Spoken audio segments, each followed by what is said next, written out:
Welcome to another episode of Sam Talks Cars. It's episode 3, where basically I respond to your comments and we sort of discuss it in the community, and yeah, hopefully to help you out and help others out. That's kind of the idea. So yeah, let's get straight into these comments, shall we? So yes, the first comment from episode 2 is just here. So yes, I think we should talk about cars that we don't actually get in this country.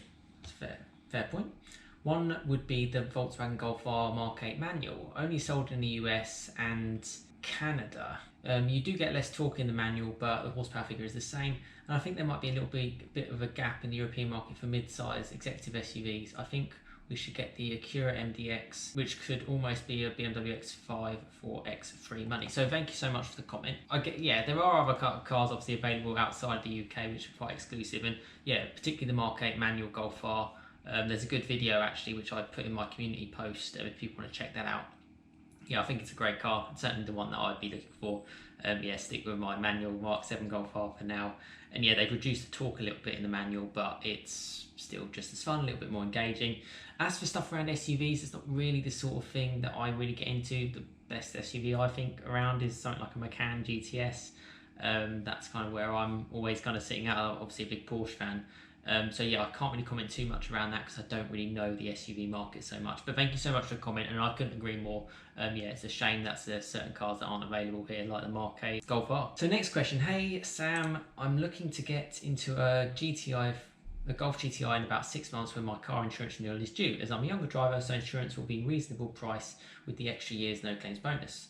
I'm looking to getting a Mark 7 40th edition, very nice, as I'd love to have a rare and special car I can cherish. However, for the same price, I could get a 7.5 GTI no performance pack. As it's going to be a daily driver, would you go for the updated tech in the 7.5 or the performance features of the Edition 40? So thank you so much for the comment.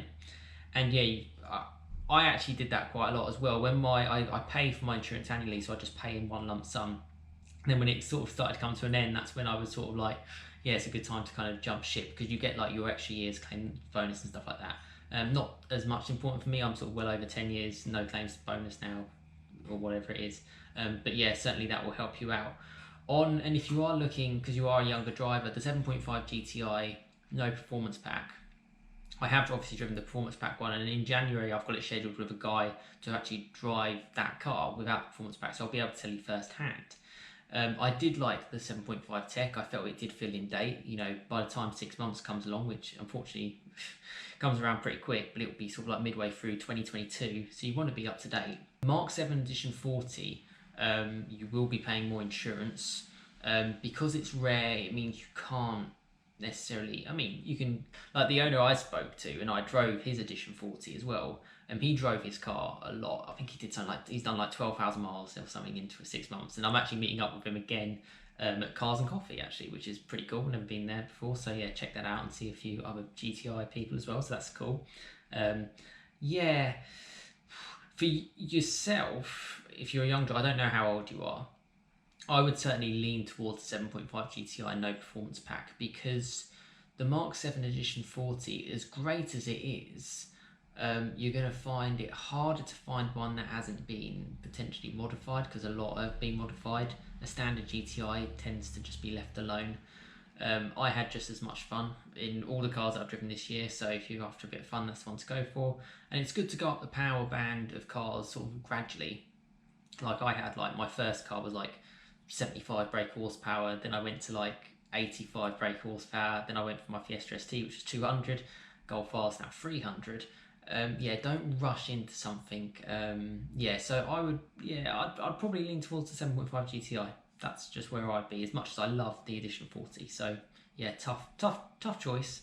But yeah, that's my advice, and thank you so much for the comment. So next comment here, Sam, if I recall correctly, your non-YouTube career is in IT, correct? Which is interesting, since you have expressed that you prefer basic spec cars. You really think the Magna differential is the only upgrade of the Mark 8? Matrix LED headlights, heated and cooled seats, heated steering wheel, rear climate control, rubbish infotainment though, a sunroof, new thrust in North America. I understand it's a performance car, but I like the tech. Thought it would be better with buttons. Though it would be better with buttons. So thank you so much for the comment. So I guess, it's a fair point. I do work in IT, but that doesn't mean I like all the tech stuff. And actually, because I'm involved in that sort of industry for so long, when I drive a car, I like to, it's a different side of my sort of day job, if that makes sense. This is obviously just like a side hustle, just like a little hobby that I enjoy, and yeah, I'm passionate about as well. Yeah, I think it's up to everyone. I think for younger people, younger than me, say early 20s, for example, you're going to be more pushing towards the tech, and you're going to want something a bit more fancy, but you're going to want something quick that just works. People just have no patience anymore, which unfortunately the market, it means that you have to spend a little bit of time getting used to it. But you know, it's not the end of the world. There are plenty of cool upgrades. The cooled seats are very cool, specific for the Golf R. I've driven cooled seats cars on track in a Porsche 991.2 Turbo S, and the cooled seats were brilliant because I used to hammer it around that track. And up at Porsche Silverstone, which I'm there tomorrow as I record this today. I would actually already been there, so I'm going to share that on the channel, 718 GT4 PDK. I'm going to compare it to the manual, which I drove earlier in the year. Looking forward to that. Yeah, really looking forward to that. And the cooled seats, basically, it really did help when you're really sweating it out, but not like a game changer, particularly in the UK. It's not a game changer. And actually, I know in the American market, you get kind of one spec, which is everything. And I actually looked at the pricing as well. And it's significantly cheaper than what it is in the UK, like significantly less. I think it's helped with the fact that you don't have as much stringent regulations on like emissions, because all that stuff which gets plugged in adds weight, adds complexity, adds time, and adds more costs, funnily enough. So yeah, I think you guys in the States are, you know, you're going to enjoy cars for a lot longer than we are, particularly sort of like the raw, naturally aspirated stuff, or even just the combustion engine cars, which we're not going to get anymore really. Yeah, not in the UK from 2030 anyway. Yeah, and I think actually when I worked out the conversion, it was like £32,000 equivalent to the US dollar for a Mark 8 Golf R in manual with everything, because that was the spec that you kind of get with the sunroof and everything. Which if you wanted that in the UK, which you can't because you can't get a manual, but with that kind of spec, you'd be looking about £15,000 more. So if you're really into your cars, you could literally import it from the States and probably save a bit of money. I did actually, funny enough, look into that, which yeah, I've quickly turned, you know, obviously it's a little bit extreme, particularly as I have a Mark 7 manual as well. But yeah, hopefully that kind of answered your question. For me driving, I would happily turn off the infotainment and just drive a car. I did that in a TCR when I did I had a little bit of a fun drive, did point of view in that. We just had it on, off, and we just had the clock on. It was like, that's all I need, but then I'm different to other people, so interesting times. But yes, thank you so much for the comment. Hi Sam, hope you're doing well, loving your recent content anyway. What do you think of the Mark 8 Golf R? Do you think it's underpowered? Also, I've heard rumours of the Golf GTX models on the internet. Don't know if to believe it. What are your thoughts? Again, keep up the good work. Thank you so much for the comment, and yeah, getting involved, really do appreciate it. Yeah, do I think it's underpowered? No. Do I think my Mark 7 Golf R is underpowered? No. Do I think a GTI TCR or a performance pack is underpowered? Not really. So it's like, yeah, my personal opinion. On the road, none of these cars are underpowered. None of the cars that I talk about. If you've got 200 horsepower, you're not lacking power. Obviously, depending how much the car weighs and stuff, that's just my opinion. The GTX, I haven't really looked into it too much. I'm assuming it's all the electric stuff. But I know that they're obviously mentioning about sort of the R or the GTI equivalent in the electric world, which is going to be interesting, but you know, it's not something that I'm massively interested in at the moment.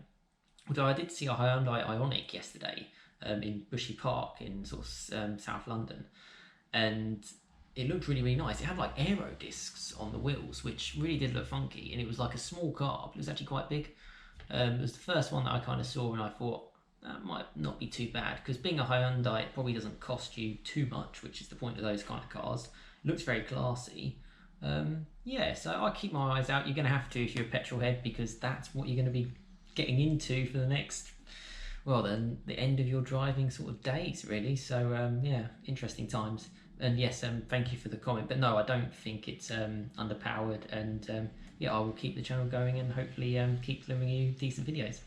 So yeah, that's it. Plenty of comments there.